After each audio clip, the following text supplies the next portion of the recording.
রাজনৈতিক উদ্দেশ্যে এবং জনাব তারেক রহমান সাহেবকে রাজনৈতিকভাবে হেয় প্রতিপন্ন করার জন্য এবং রাজনৈতিকভাবে বিএনপিকে বিতর্কিত করার জন্য প্রধান নেতাকে বিভিন্ন ধরনের মিথ্যা মামলার মামলায় দায়ের করা হয়েছিল। পরবর্তীতে সেই মামলাগুলো মহামান্য হাইকোর্ট ডিভিশন স্টে করার পরে এবং রুল ইস্যু করেন।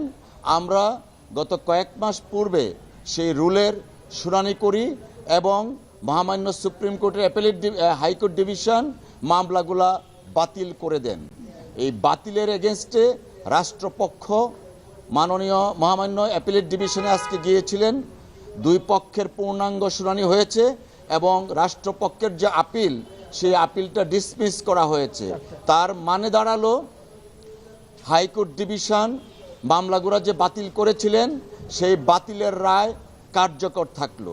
আজকে এই মামলাগুলা থেকে এবং রায় থেকে প্রমাণিত হয় আমরা বিগত কত বছর যাবৎ বলে আসছি যে বিএনপির চেয়ারপারসন দেশনেত্রী বেগম খালেদা জিয়া এবং জনাব তারেক রহমান সাহেবের বিরুদ্ধে রাজনৈতিক উদ্দেশ্যে তৎকালীন 111 সরকার এবং তার ধারাবাহিকতায় শেখ হাসিনার সরকার মিথ্যা বানোয়াট মামলা দায়ের করেছিল।